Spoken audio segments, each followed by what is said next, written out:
Welcome to the shed. Welcome back to the shed and another episode. I am today joined with a very special guest, Christian Van Camp, who is a holistic lifestyle and performance coach centered on helping people to enhance all spectrums of life through movement, stress reducing techniques, energy boosters, and habit optimizers. Welcome to the shed via Zoom. We're pretty far away, so Zoom's the best we got. Yeah, well, I appreciate it, Ryan. No, brilliant. So my first question, really, just to get to know you a bit more, is like, how did this journey start for you? Starting with the body, really, obviously with the mind and the body, but just moving into health-wise and how you've got to the point where you are now. Yeah, it's multifaceted, just like all of us. We have our own little nitty-gritty experiences that are kind of micro. We don't think much about them. And then we have those macro experiences that kind of define our trajectory in life. And so for me, it all started in high school, was kind of dabbling around with a lot of fitness throughout my life and sports, soccer, baseball, all sorts of good stuff like that. And yeah, one big story is I was actually constipated, Ryan, for a solid 6 days in high school. That's really dangerous. It is dangerous, Yeah, right? yeah. So it was after a big weekend out with my dad on a float trip, and we had a ton of these, processed foods. But I think there was something underlying going on, and it was deep stress, right? And so, I ended up going to a traditional Western doctor, and they prescribed me a lot of heavy laxatives. Didn't ask really anything going on in my lifestyle. Kind of just went with it. Took the laxatives, felt extremely horrible and mentally drained and emotionally drained for about a couple days. Didn't solve the root. Just had some very loose stools and didn't seem to I still felt bloated. Something was going on, right? So eventually I was like, okay, screw that. I'm going to try something else. And I started researching some modalities online, came across acupuncture. So I tried that out, which was awesome. Traditional Chinese medicine.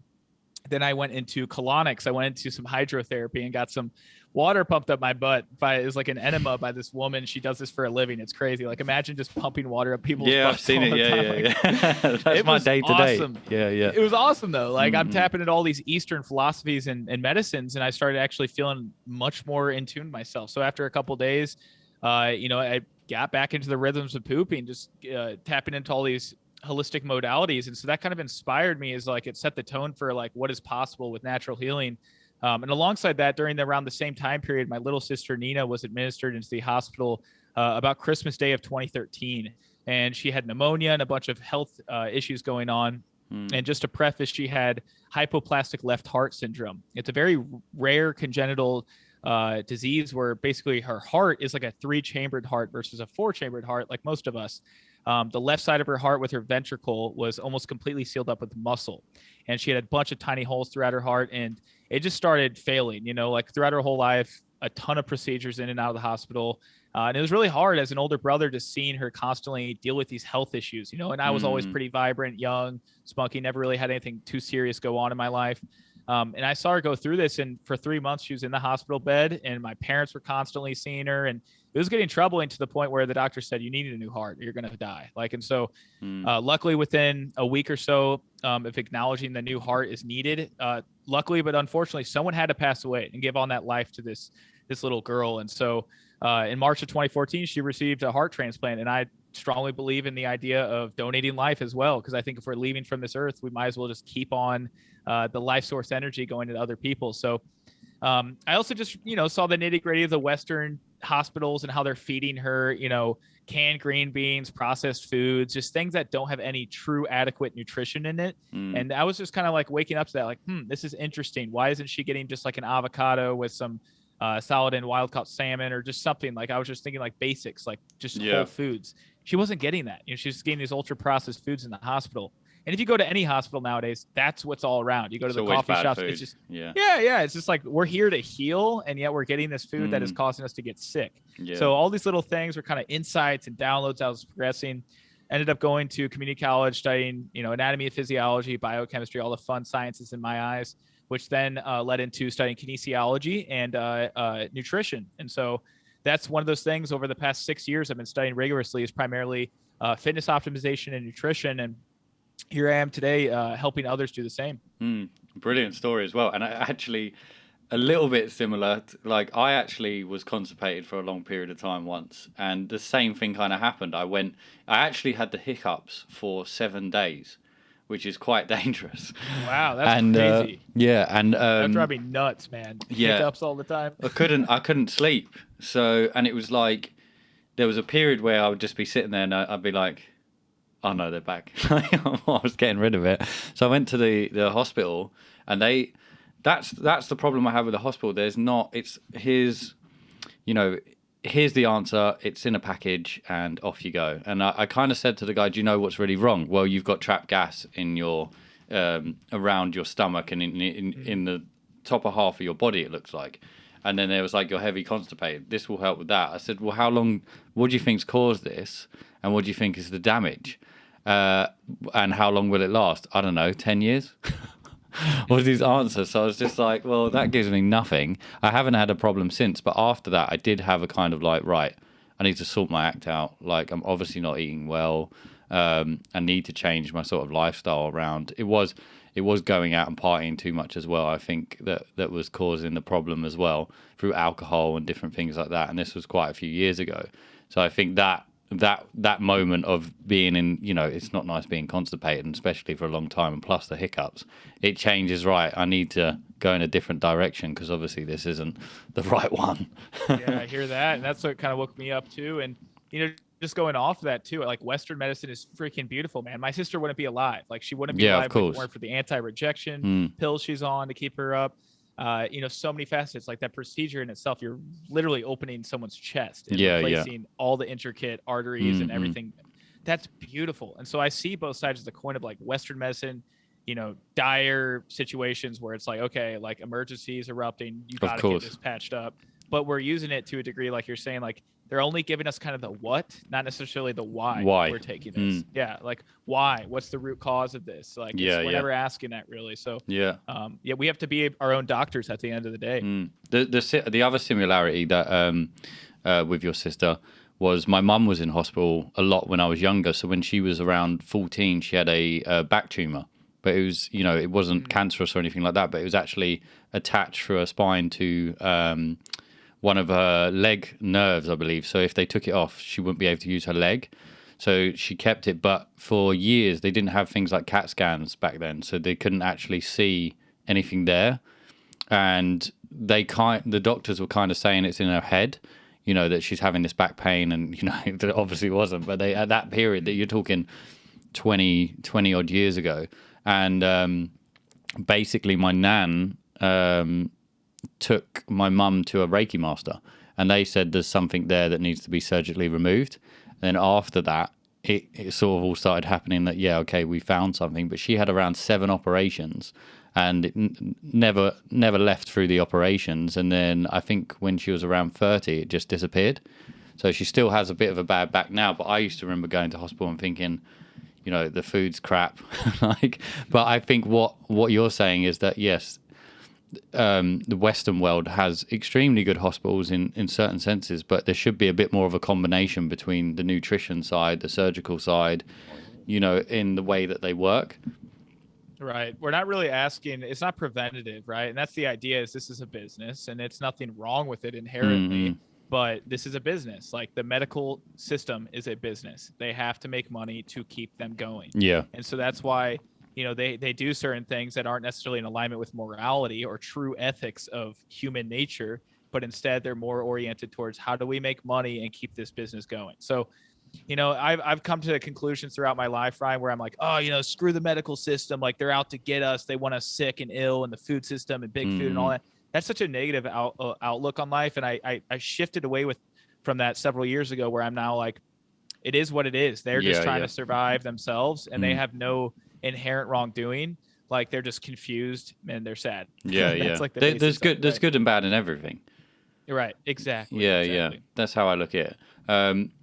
I mean, so your childhood was quite, you said school was athlete. You went for an athlete kind of stage. Was health a big factor in your family as well through your childhood? Yeah, I mean, I wouldn't say so. I had a ton of Cheerios and things like that growing up, but my parents didn't know better. We really weren't nutrition conscious as much. My parents still fed me well. It wasn't like every meal had Oreos, but there was snacks and stuff that we'd just spend indoctrinated every one of us to think it's okay to have occasionally, which could be every day, which I have nothing wrong against now. But I think it's all about balancing act. But my parents, they generally, were very emotionally in tune. My mom was extremely loving. My family was extremely close. And so I think that part of it kept the fortitude for my health later on, is the love and compassion of family that can set a good dynamic in the future. But for the most part, the fitness component, my dad, thank God, and my family put me into like, baseball, soccer, flag football. There's all kind of fun sports throughout my life. And that kept me active. And I was always one of the fastest kids on the teams and things. So just deep down, I think it was meant to be like sports. And I was always really skinny though. See, I was always a skinny little quick guy.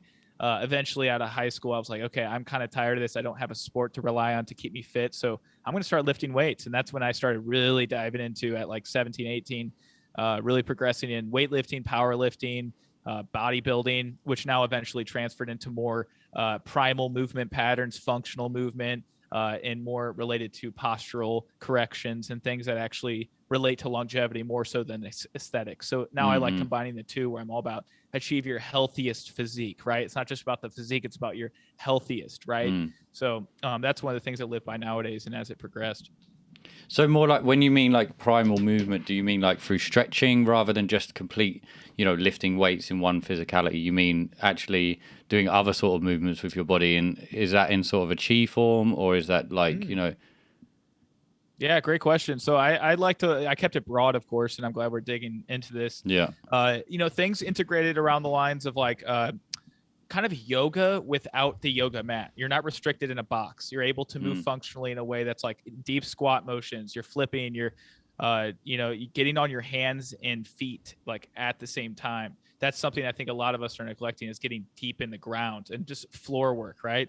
And so you might be familiar with Ido Portal. Have you heard of this guy? No.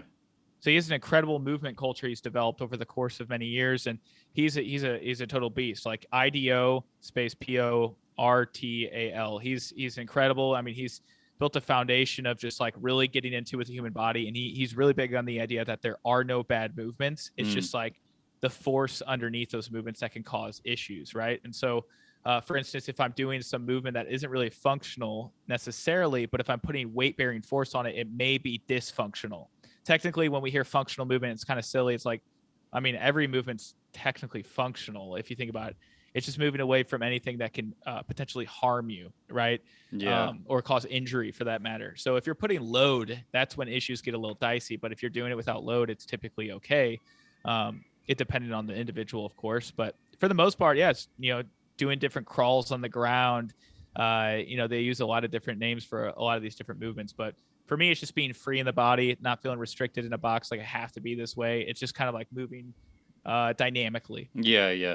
I mean, my routine, I'd love to dive more deep into more time of what I have in the morning, but mornings are very important to me. I think you have to start the morning with your body and your health and your mind.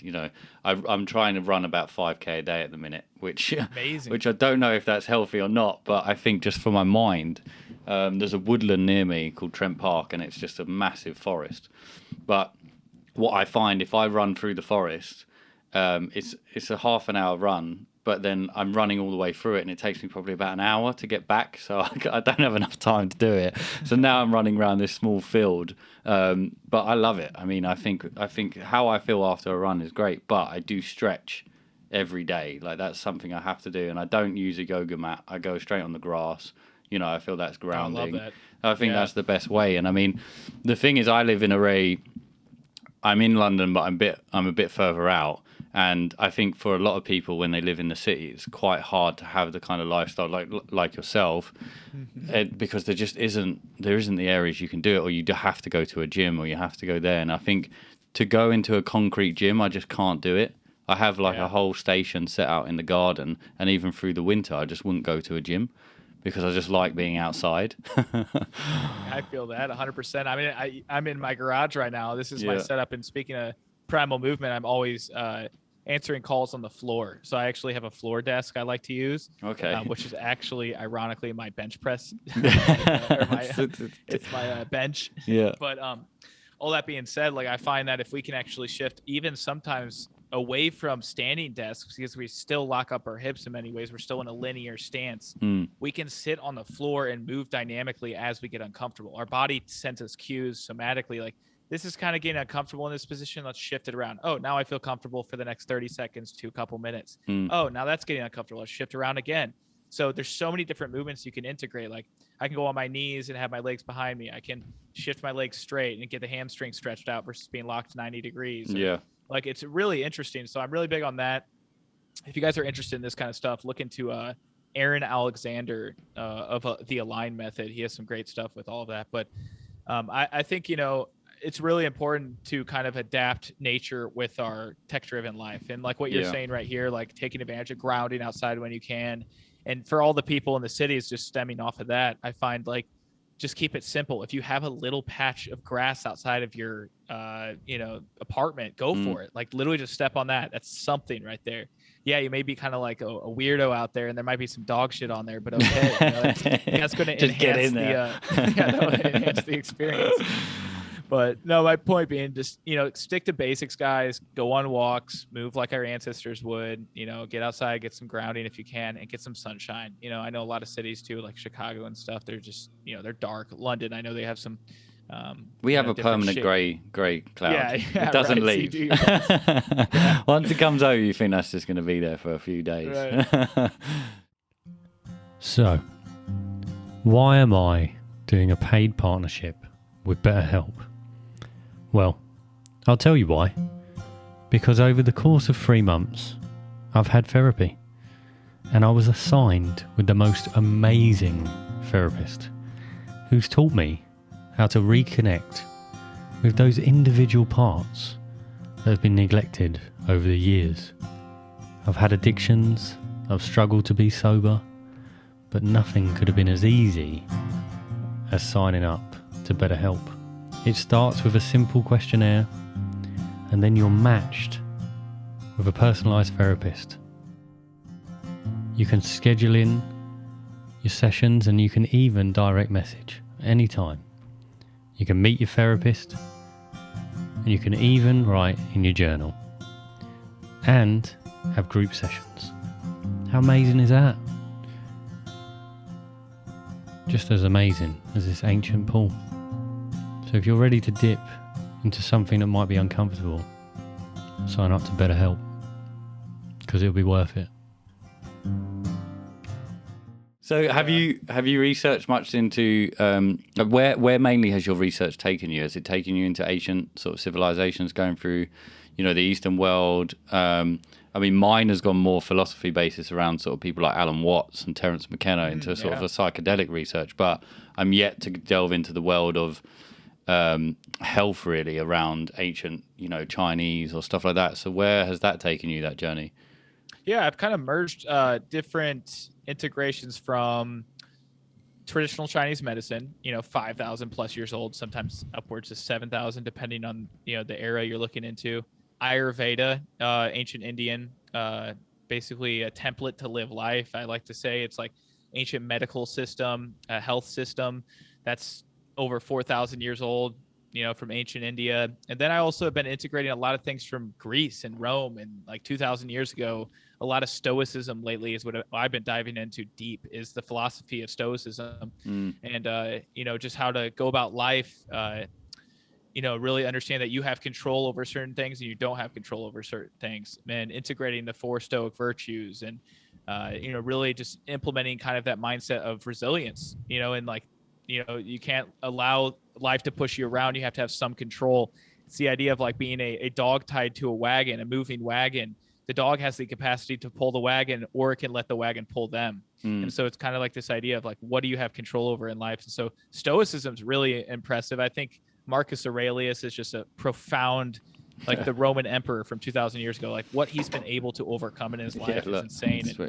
There you go. You're up. You're on it, man. Is that meditations? Yeah. Or what is that? I generally just like, I haven't read it all the way through, but I just come up to it and then pick a page.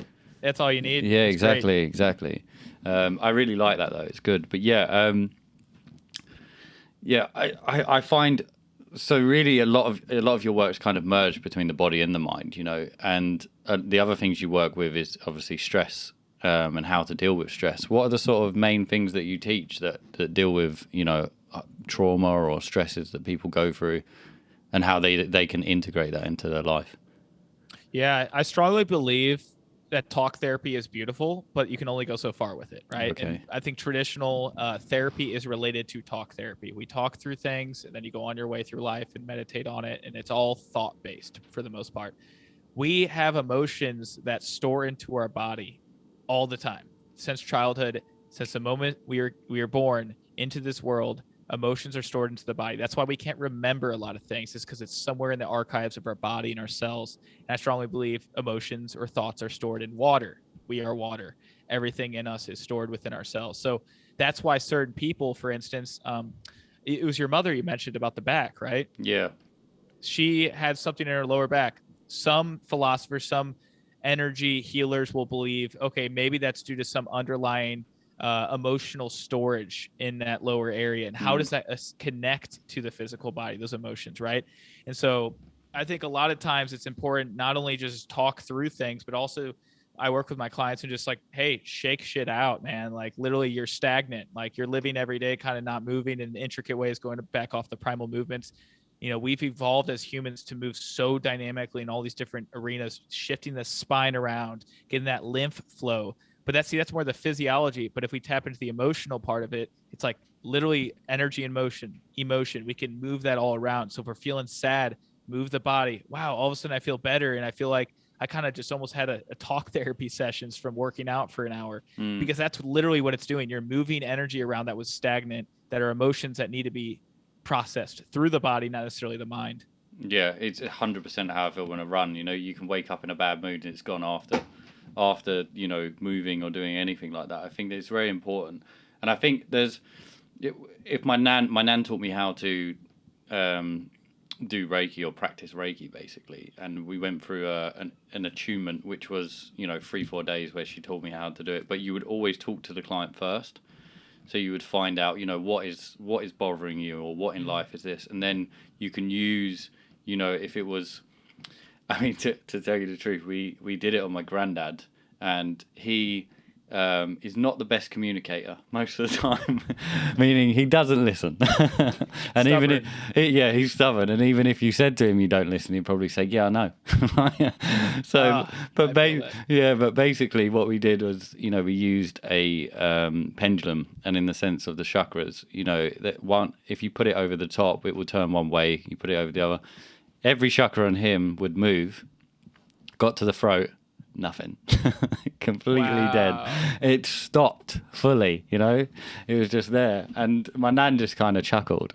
But I look at that as like, that's just, a small antidote. Obviously, when you look at a tumor, I think there are many people that don't understand that energy in the body trapped causes stress in the organ or stress in life, but it needs to move around. And I think it's very hard for a lot of people to make that connection. So, I mean, where is it with some of your stress abilities or stress sort of training techniques? Can you focus on a point and say, okay, that's where it is? Would it be through meditation as well, or? Yeah. I think meditation, breath work, those are good somatic release therapies. But kind of going off what you're saying, like, yes, some people really need to talk. Like for me, I'm a talking machine. I'm a talking head all day long. I'm totally open to talking about my emotions, how I feel with anyone. I'm so open about it. And that's awesome. But also for me, I feel like that's limiting my capacity to release those emotions that aren't serving me.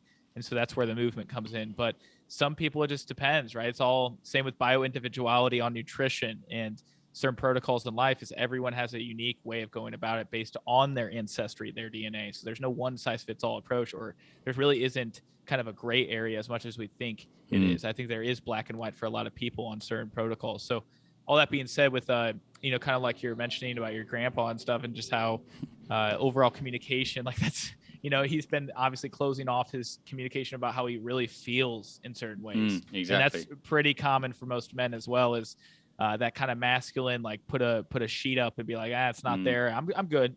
It's like, no, bro. Let's unpack this. I know it's uncomfortable, but we got to talk about this. You're going to hold that in, and then eventually it might arise as diabetes, or it might be some tumor. It could be anything like that. Yeah.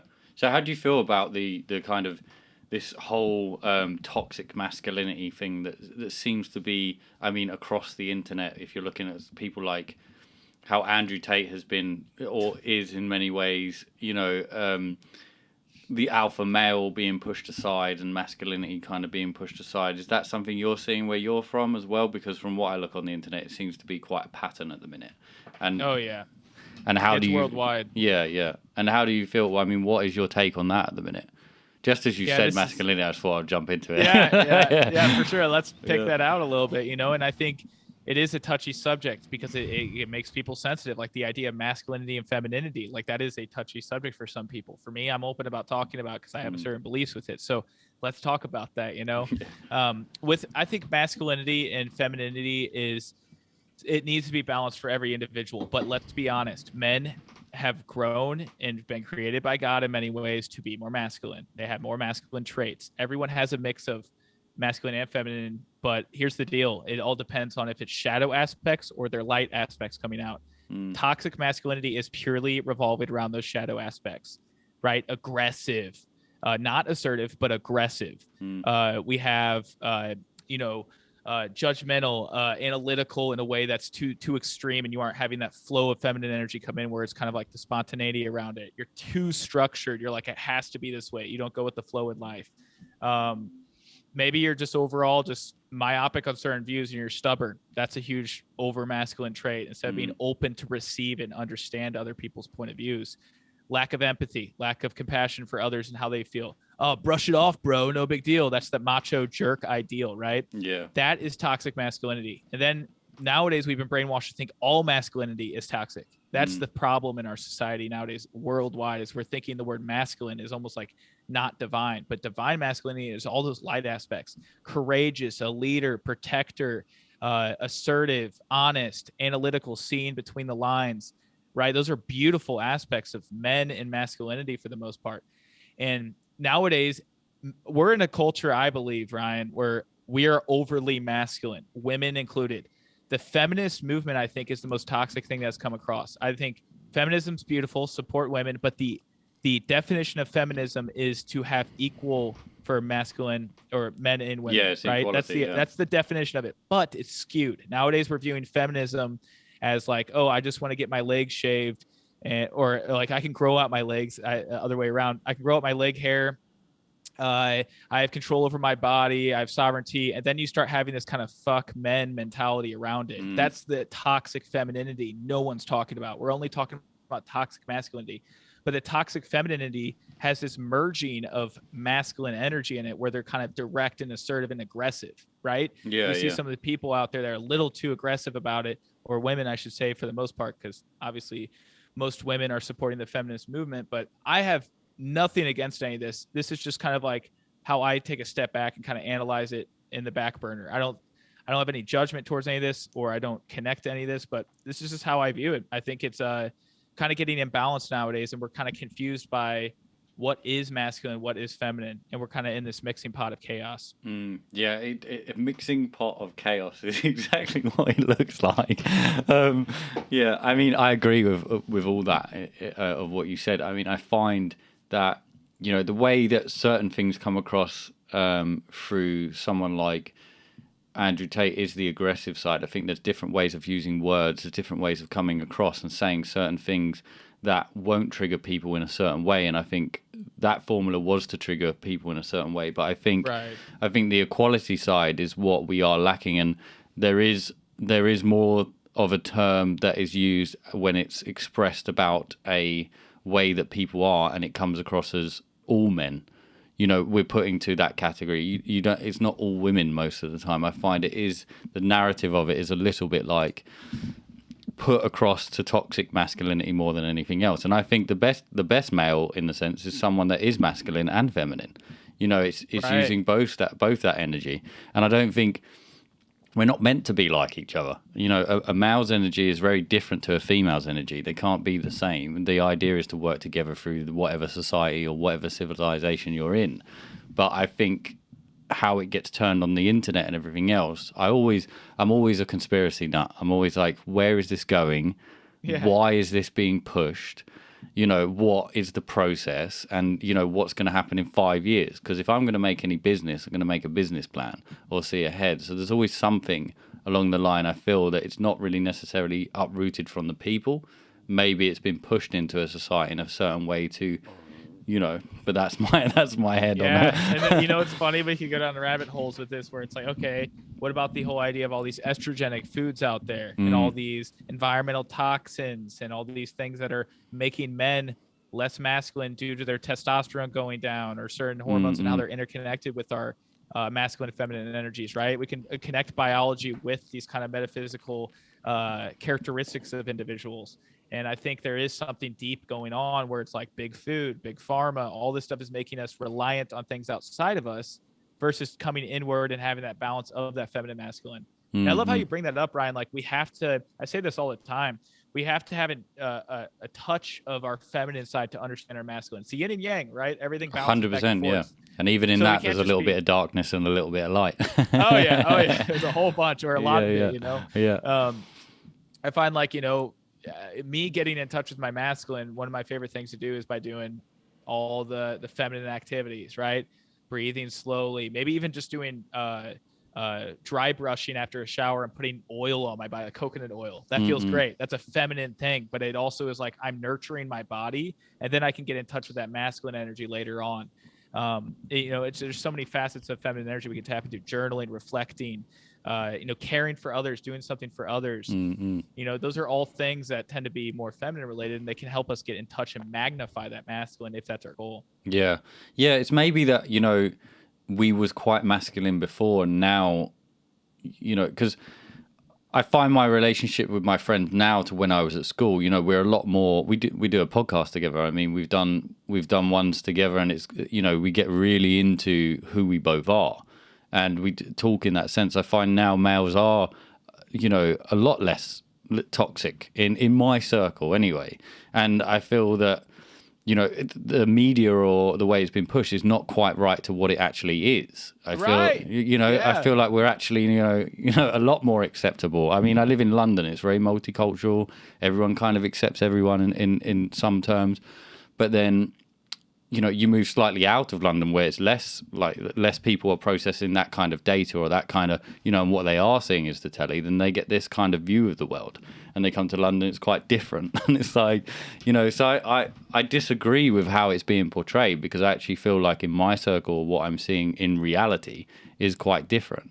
And Isn't it's a that good funny? thing. Everything on the television is total shit skewed, right? And then we take that into the real world, which causes total toxic ways of life, or not even the word toxic as much as skewed ways of looking at the life we have, right?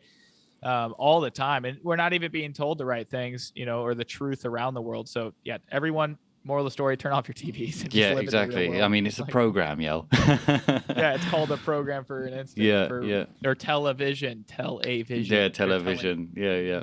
So do you practice, what sort of breath work do you do? Is it pranayama, or, is it 40 in, hold your breath, nearly pass out, or is it through the day? Right.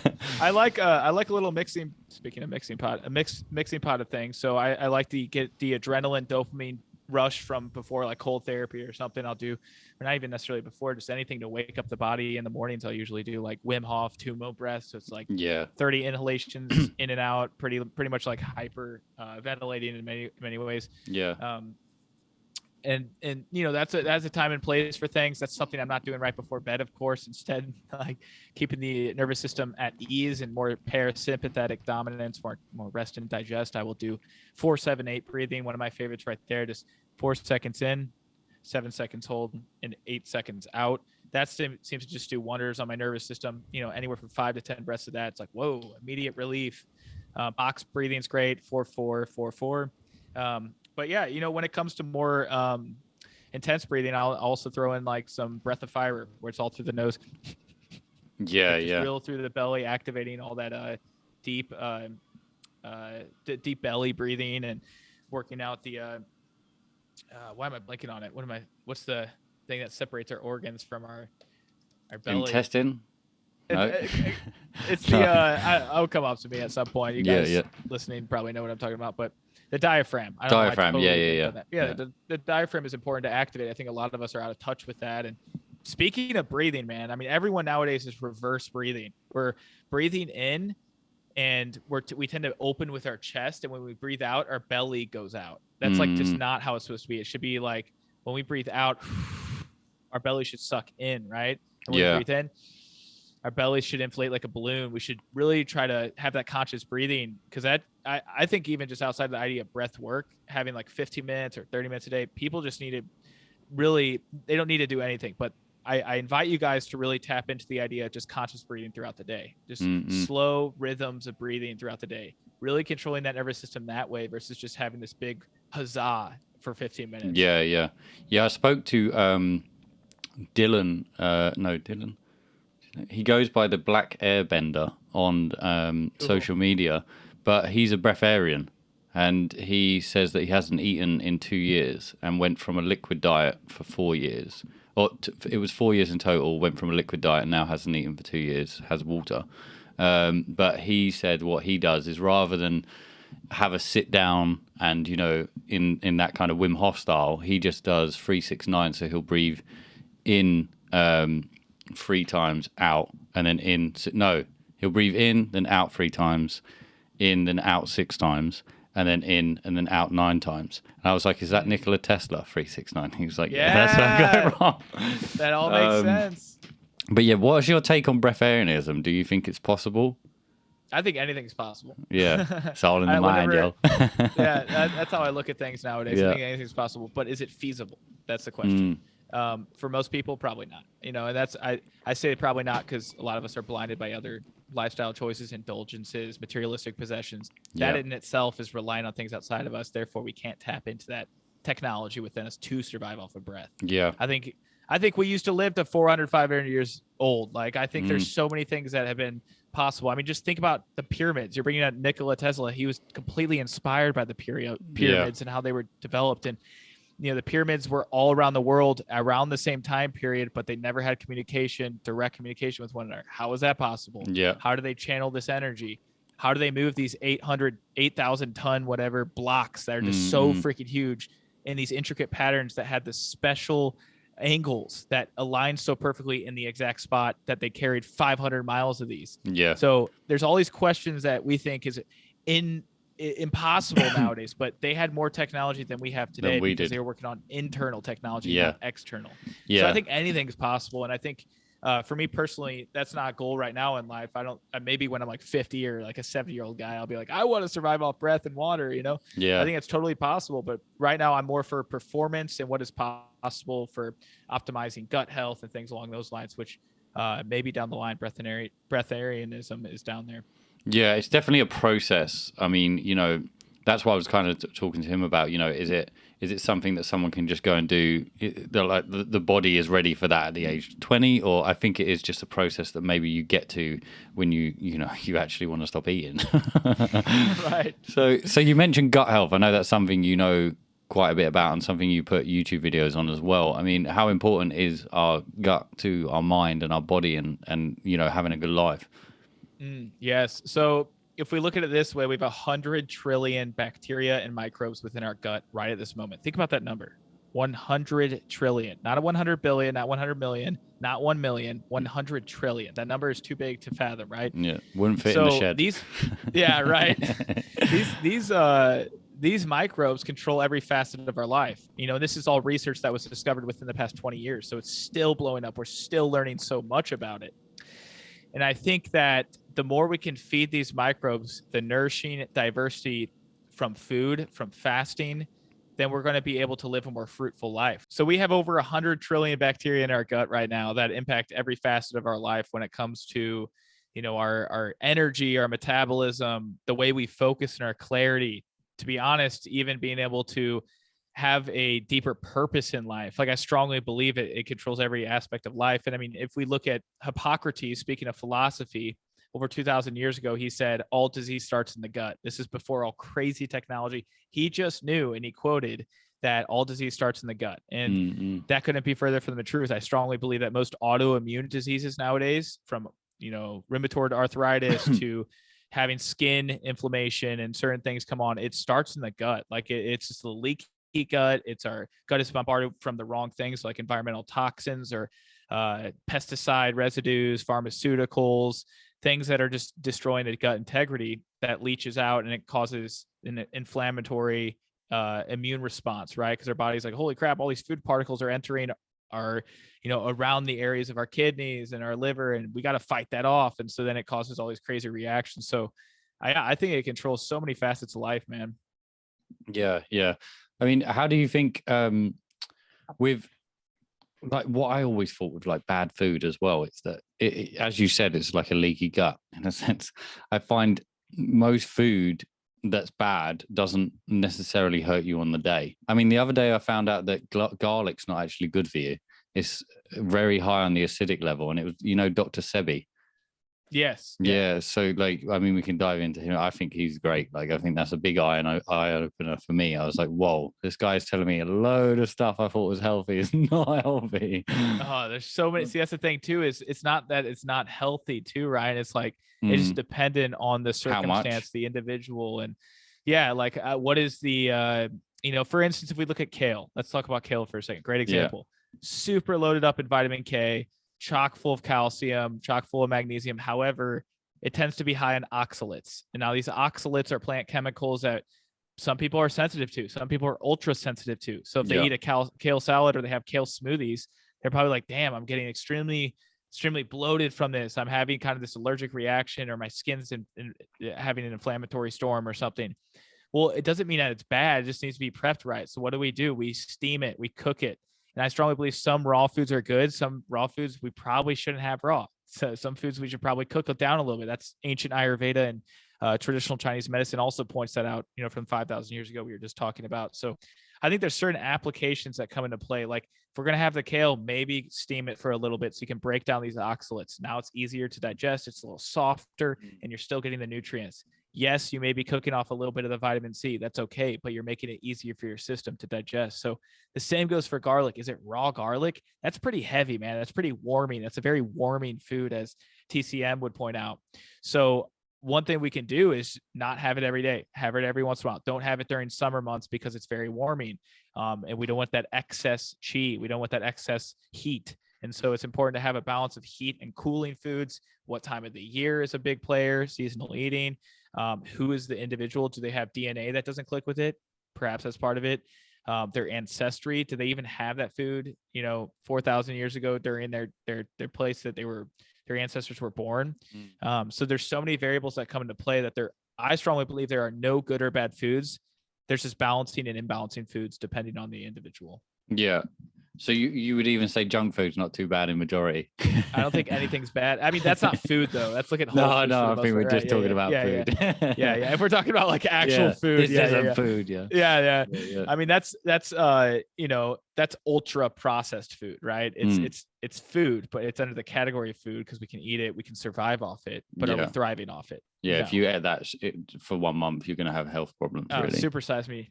Yeah. I think it was 3 months, wasn't it? That's all he could get to.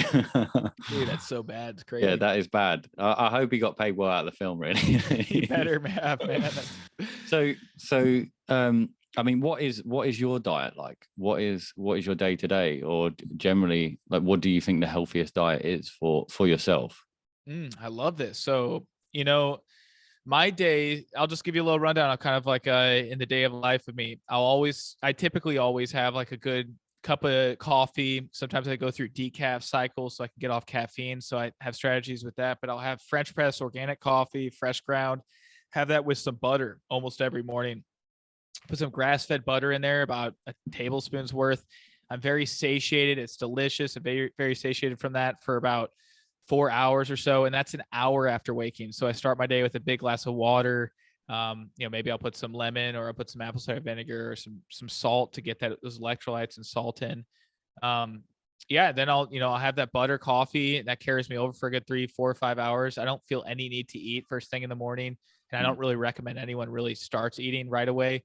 unless there's certain goals they have, like trying to really bulk up. Breakfast or break fast. Yeah, exactly.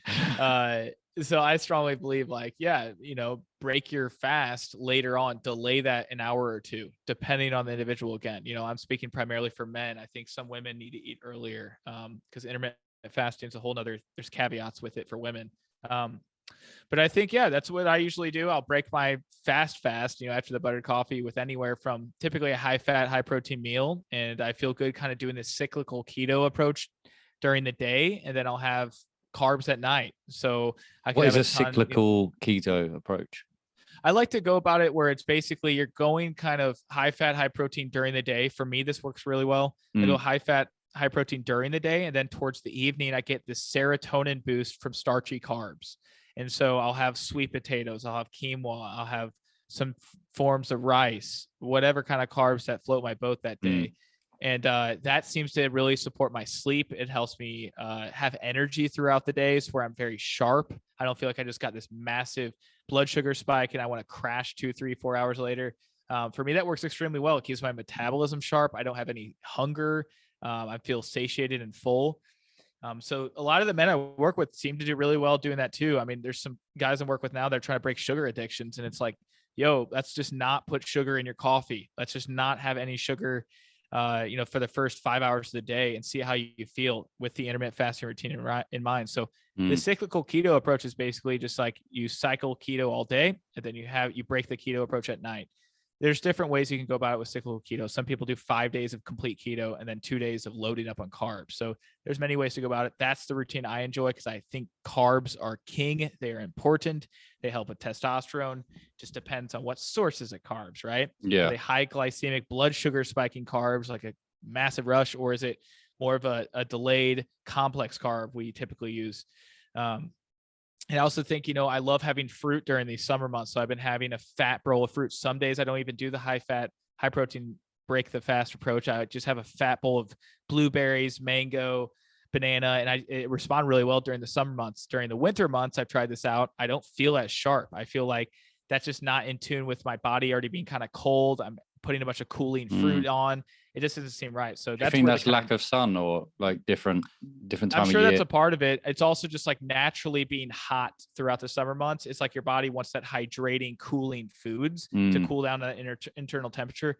I'm naturally hot all the time. I remember playing soccer back in the day and coach would be like, look at Van Camp. He's killing it. He's sweating his ass off. And I'm like, coach, I'm just naturally sweating all the time before everyone else. Like I'm not working any harder than these guys. So yeah, the little things like that. So I strongly do. I do really well with like fruit during the summer months. And winter months, I kind of dial it back and just have like blueberries, for instance, or a banana occasionally or something. But yeah, then at night I'll have a ton of different types of cruciferous vegetables like broccoli, cauliflower, all that good stuff, steamed usually because that hardiness. I don't respond very well with raw foods. Some people love raw foods diets. Good for them. I don't believe in that for most people. I think most people do well cooking their foods because their digestive systems don't even have the fortitude nowadays to break it down anyway. Because if you think about raw broccoli, or raw cauliflower, that's pretty hardy, It just depends on what type of raw food you're talking about, but it's pretty hardy. And most people experience issues with that. It's actually called, there's this FODMAPs. Have you heard of FODMAPs before? No.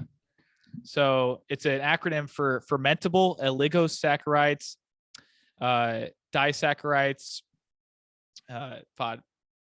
monosaccharides, and polyols. And so those are all different types of sugar chains. And, typically the fermentable oligosaccharides, disaccharides, all that stuff, it's basically saccharides are sugar chains. And so these are pretty complex chains, right? And they take some energy to break down, like a lot of digestive fire to break it down. So some people are sensitive. Like if you ever go to a party, Ryan, you've just had a ton of broccoli, just raw with some ranch or whatever, you might feel like, damn, I'm kind of bloated right now. I wonder why that is. Well, that's those FODMAPs. They're a little hardy to digest. So I always recommend to steam it slightly, steam your food slightly, see how it assimilates. And it typically works better for most people. And that's all based on grounded Ayurveda and Chinese medicine as well. So.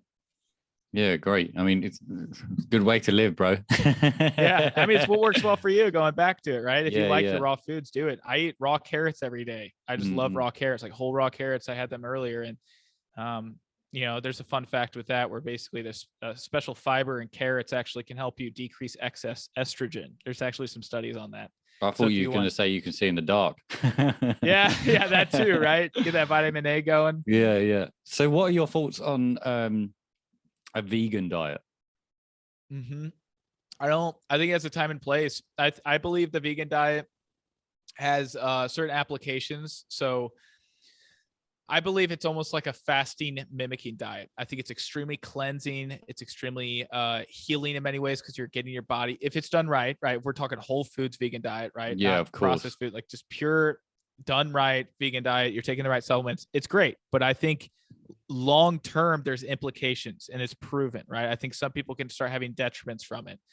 You're literally deciding to cut out a whole food group. animal foods, and I think that's a problem because you're restricting right then and there. Anything that is labeled a diet immediately sets the tone as a restriction. It's a restrictive way of eating. I'm not going to eat that because I believe it is something not good for my body. That's using your mind versus using your body's intellect. Immediately a problem. Your body could be craving, you salivate when you see some steak cooked up next to you, and you're like, no, I'm a vegan. I've been a vegan for 3 years. I live by this cult. I live by this religion. I think that's a problem. Your brain is taking a hold of the wheel when really your body's like, I could really eat that right now. But your brain is telling you that's cruel. All these ethical things are going through your head, whatever. Awesome. But it's not cruel if it's cruel to your body. It's cutting off that circuitry of your heart, telling your body you need to eat that. So that may not be the case for most people. I have some friends that are like 7 years vegan. They seem to be very vibrant. They seem very happy. They seem energized. They're killing it in the gym. Maybe it works better because their ancestry predominantly is from those regions that ate more plants. Okay. But I still think that it's an exclusive diet. It's like, okay, this is my group. This is my friends. And I think if we begin to have the balanced approach of like, okay, there's a time and place for animals. There's a time and place for vegetables and fruit. Then you find the flow with how to integrate it. Some days, man, I'll go like a whole day or 2 days just completely plant-based or fasting. That's intuitive. I'm listening to my body. I feel like I'm not wanting some beef liver or heart or just beef. Or eggs. I just want to kind of let my digestive system relax. So I'm at the point now where I'm very intuitive with it, and I really teach others to do the same because I'm tired of counting calories or saying this is bad food, stay away from that. It's all about when is the time and place for this. Yeah, I think that's the difference as well. Now it's like everything is in abundance. You can get anything you want in a supermarket. There's no seasonal eating. Strawberries are here all year. So I think that the problem is it's like we do need to step back a little bit and understand. You can't just eat that type of food all the time, or just not really have a balanced kind of diet but then any supermarket is selling nearly anything. So you don't think, okay, why am I eating this meal today? Or why am I eating that meal tomorrow? It's very much, I want to eat that because that's what I want to eat, or the taste of that, blah, blah, blah. More heady again, right? It's all in the head. Yeah. You know what I mean? So, I've been vegetarian for like six years now, but mine's more, yes, it is my head more than my body, probably because I'm just an animal guy. I can't. Yeah. But then at the same time, it's like I don't disagree with that. I don't think the body should be starved from me. I don't actually think that's not my point with it, really. I don't think that that is completely unhealthy if it's a good diet, but factory farming and pumped antibiotics flesh and supplement chicken and that kind of food obviously is not good for anyone. But I think in older times, we were designed in a way, well, if there wasn't any fruit on the trees, yes, we would be hunting and gatherers. So I don't think like you said, everything in majority or everything in balance, and it works. But I think too much of something can start causing the body problems. 100%. We can even integrate more kind of metaphysical thoughts on the yin and yang. Yang is way more, if you think about like carnivore guys, they're much more masculine. They're much more yang. They're much more anabolic and building. Yeah.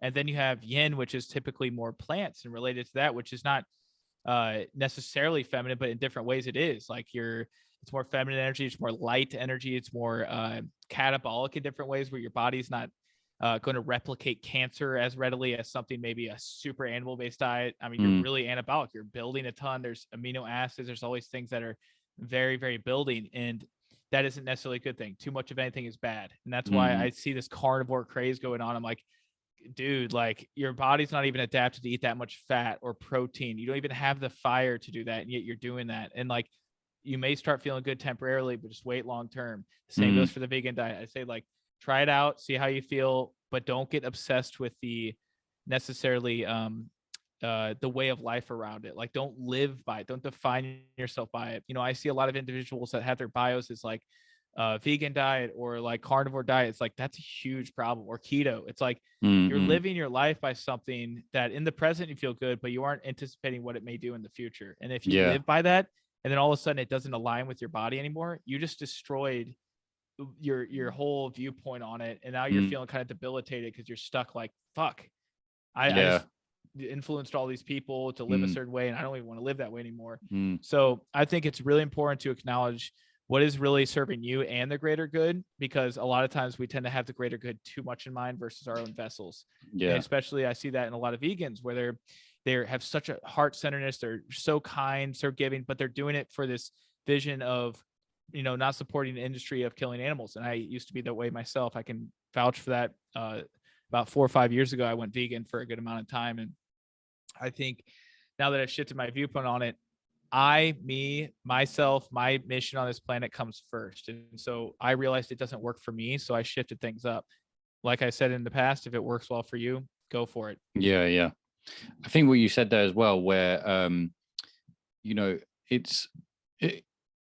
where you were saying to have veganism on your profile, you know, and then you've lived that lifestyle and sort of, you know, been a progressor in telling other people about that lifestyle and everything else. And then all of a sudden, if it's not good for your health, it's like the scientist that's worked on the globe and realized it's flat. He's not going to tell anyone. Yeah, right.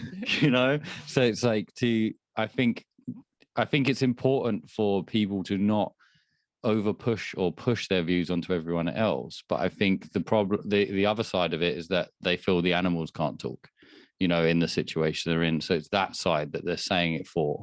But then it could be more of a, like, you know, you were saying everyone's kind of masculine. It can be more like, this is the way to live, you know, that kind of situation with it.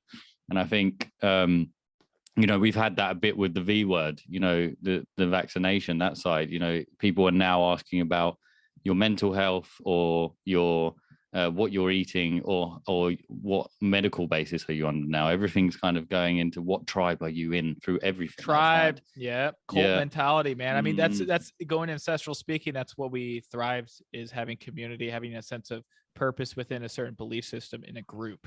Yeah. And it's gone too far. You know, it started with sports. Okay, I'm a huge Rams fan or whatever. Now it's gone into like food, nutrition. Yeah. Now it's gotten into huge belief systems. That's like you know, even race is a huge part of it. Like you have like BLM, that's a whole nother like belief system or cult in a sense. Yeah. Some people will get triggered when I say that. Why are you getting triggered? First ask that. Like, you know, I think there's all these different cults and we have to keep an open mind. Like, oh, this is a cult, you know, this is where religion is a better way of saying it. Yeah. Religion isn't just, you know, Christianity. It's not just being Jewish. It's not just anything like that. It's literally your way of life. It's how you live life. So some people are into sustainability. They have the religious sustainability. That's their religion, right? Or, you know, the diets we just talked about. So analyze yourself and ask yourself in a third person scope, is this serving myself and others, or is this getting myopic and tunnel vision, right? Yeah, it's like, like BML, or, you know, if you look at the news, they're not really talking about the rich. They usually talk about the poor. Well, why do they talk about the poor? Because if you keep talking about the poor being poor, the poor will keep being poor. You know, and I look at like the BML points, you know, it has awareness in one case, but it also keeps suppression on the other side. You know, if you keep people in a demographic on that's how it is, but there are people within that community striving, you're not showing the striving side to it.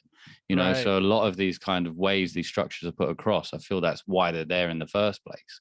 Oppressive, right? 100%. The other thing that interests me, I mean, in life is desires. And I think that's something, you know, which crosses the board on everything, which is food or taste or, you know, bad habits. And what I see bad habits is something that you you sort of say how you can get out of them, or you have certain videos of bad habits. What sort of bad habits do you think for a male doesn't help him progress in life? Yeah, it goes back to the balancing act, Ryan. Like, scrolling on your phone is not inherently bad, but it's how long you're doing it. Is it distracting you from other endeavors, right? So one of the main things is, I think I had this problem for years, and I think a lot of us can relate, because there's even times I do it, but waking up and giving your energy to something outside of you, which includes your phone, right? You're immediately taking the scope away from your body, your breathing, and that fade away state you just tapped out of, being very ultra sensitive to your surroundings and everything you absorb right then and there. It's like a deep meditative trance you are getting out of when you're getting out of sleep. A lot of us are immediately opting for this phone and looking at something within 3 inches of our face. And with all this blue light and all these colors and stimulations and people and judgments and all these things are circulating through your head at rapid fucking speed. And it just becomes overwhelming, right? And I'm just like, holy shit.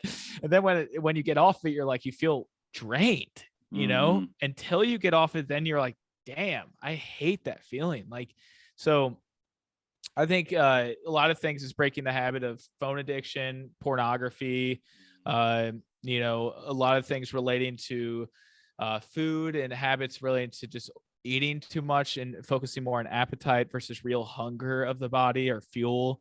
I think it's just a balancing act of morning and evening routines for the most part, because I think the way you start the day really sets the trajectory for where you go during the day.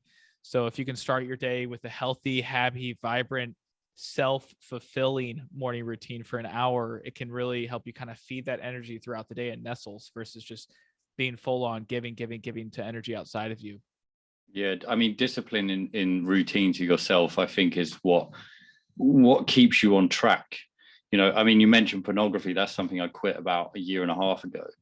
And I found that's probably one of the hardest things for men to understand, that they need to quit a lot of the time, because it's related to, one, dopamine, two, it's free, it's testosterone buildup. So I think the whole point of it is just it's a very hard cycle to get out of, I think. I mean, what I started to learn about was like cosmic transmutation, like moving energy through your body, working out your cycle, how to understand, okay, I'm not just horny, like I need to understand I could put this energy in my head. And fucking go cosmic orbit,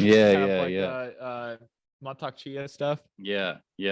Like without that, like the kind of no fap guys, I look at that, it's like, bro, if you don't do this other stuff, you're just gonna go fucking nuts. It's like there's YouTube videos for days, and it's like, oh yeah, I'm on day 90, but it's like, bro, like there's no way you are if you're not.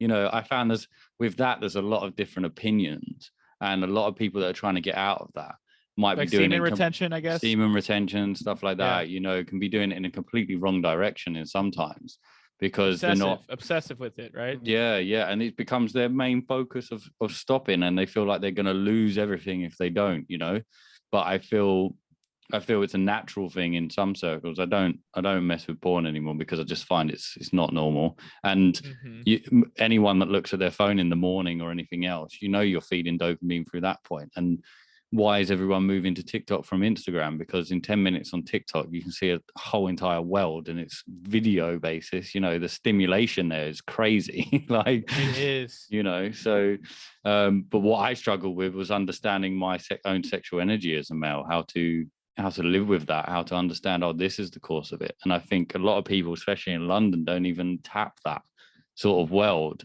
It's not something that they, it's not illegal, pornography or anything that in that kind of sense. They might not connect with the feeling of it being bad. So is it really bad? Right. And that's the thing too, is analyzing intention with everything. I think that's speaking of stoicism, it's always asking, like, is this essential? Is this the sweet spot? Is this temperance? That's temperance we're all talking about. It's like, is this a necessary deed I need to do right now? Is this a necessary action in this moment? I'm always asking like that kind of stuff. Like, okay, if I want to like play with myself and channel some of the sexual energy, is this a necessary time to do this? Yeah, it's been several days, and I think I just need to build this up, but not let it out. Build it up, not let it out. End with it.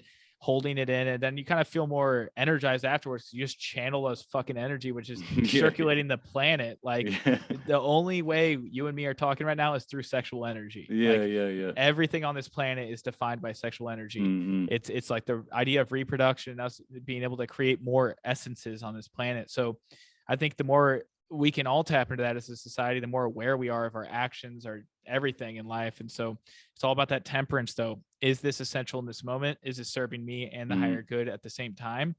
You know, these are all complex questions. They're very philosophical, but I think the more we can start diving into things outside of us, it eventually will become internal, right? Yeah. Like when you get like really into reading some type of topic, like whether it's mythology or it's, you know, nutrition or it's whatever, you start integrating that aspect into your life once you become really into that rodeo. Yeah. I mean, what you said there I found quite important as well. It's having that moment before something where, you know, you spoke about the steak and, you know, you're drooling at the mouth to have it, but the mind's telling you no.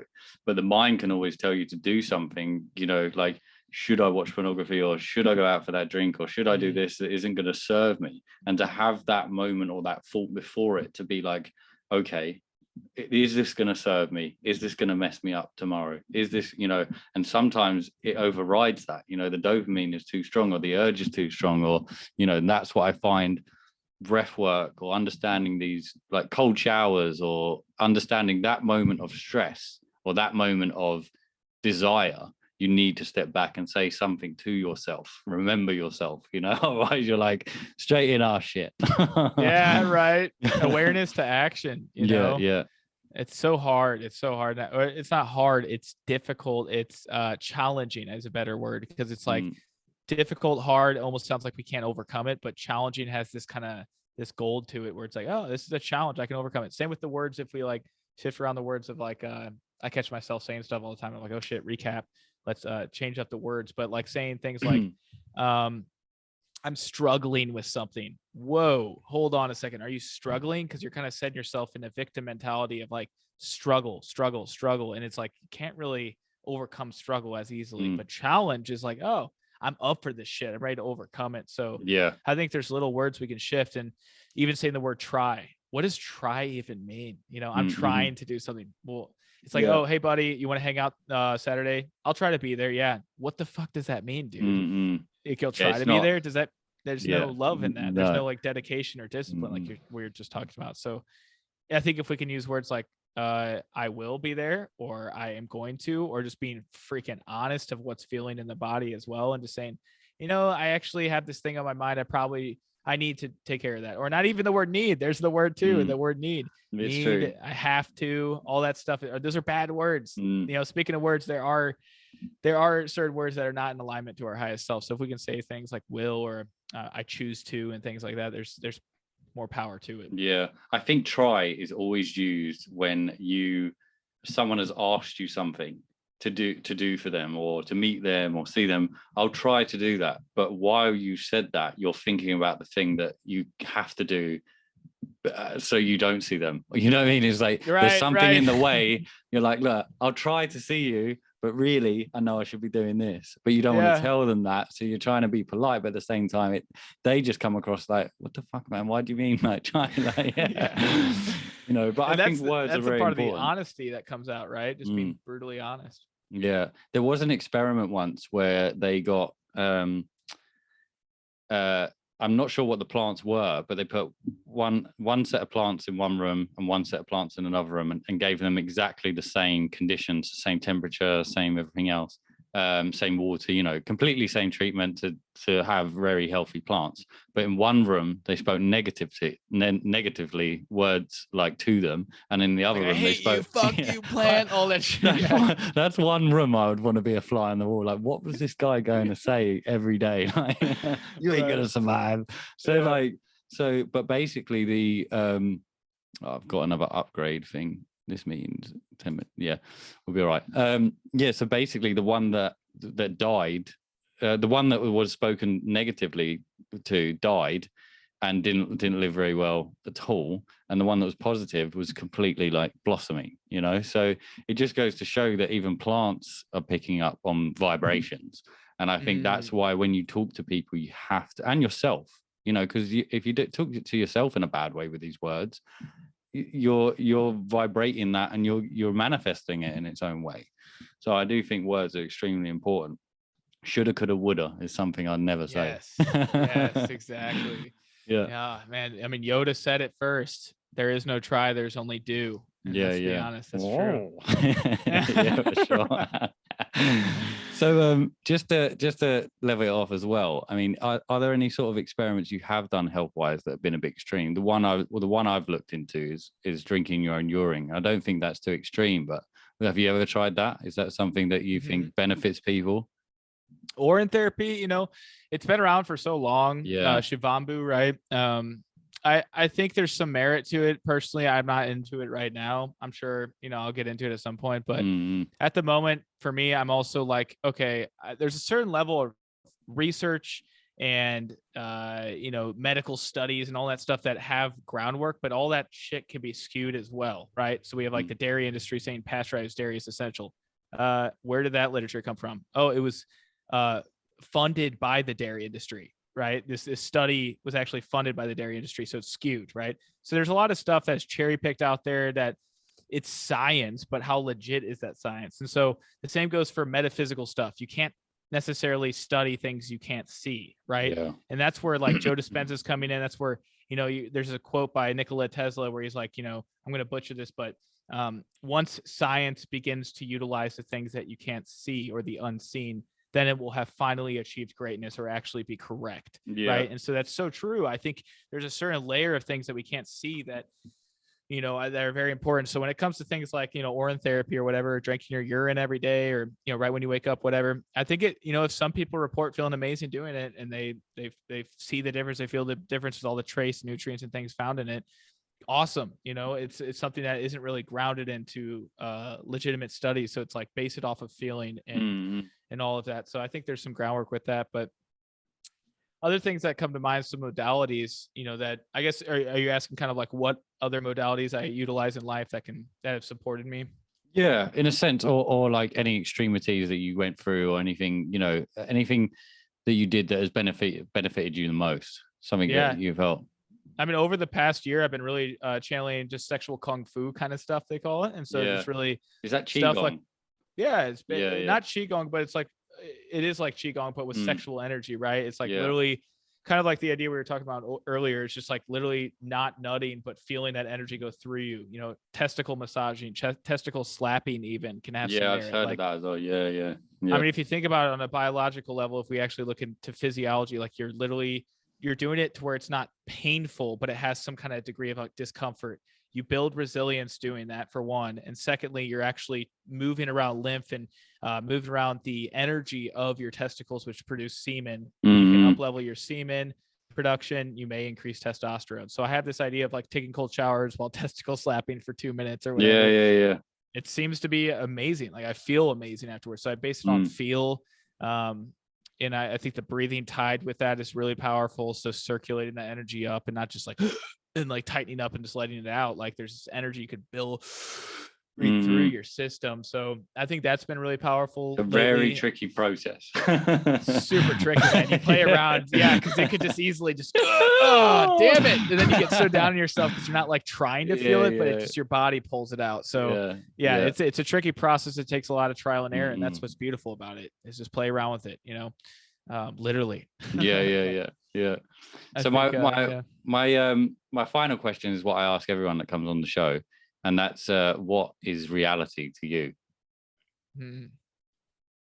I think reality, this is just going to come out as I think, but I think reality is a mashup of our physical world and how we perceive it, and it's put into this structure to create this kind of life that has the logos or this outside God power.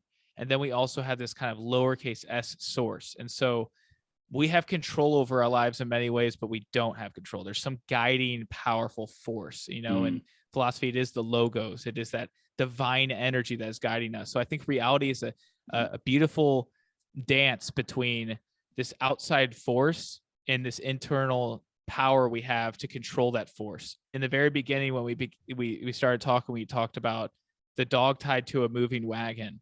We have this ability to move that wagon, and that is reality. But also there's this crazy spontaneity of life that comes into play. And I think some things are set in stone. And it's like, some people say it was meant to happen, right? It's all meant to be. Well, I think there is a set plan. I think there's something that's going on that's meant to be, but there's also this layer of control towards it. Brilliant. that was a lot, but that's kind of what came to mind. You did it, man. You did it. It was good. It was good. Have you got anything you want to shout out? Anything that's you're working on lately that's going to come out soon, or anything you want to talk about? Just to plug it. Yeah. So the InnerFit program is a men's lifestyle and physique optimization program, and I'm going to be building out a course on it in the next several months. Hopefully, launched at the beginning of 2023, and it's going to be chock full of my greatest work, just everything I've studied over the crazy micro and macrocosm of the 6 years I've been into health optimization. And it's going to include so much of it's going to be my baby. Basically, I'm going to put so much beautiful content on there and exercises and things to help you up level your health. And it'll be guided with a ton of visual modules and things. So I'm very excited about that in the coming months. But yeah, currently just helping with one-on-ones and group coaching combined. Yeah, brilliant. Well, thanks so much for your time today. And I'll put all your links below so everyone can connect with you as well and spread the message as well. But thank you so much for your time today. And I guess you have to feed your cat at some point. I've seen them. Yeah. It's just getting a little feisty. Just got to get some food. But yeah, thanks a lot. I'm just checking that this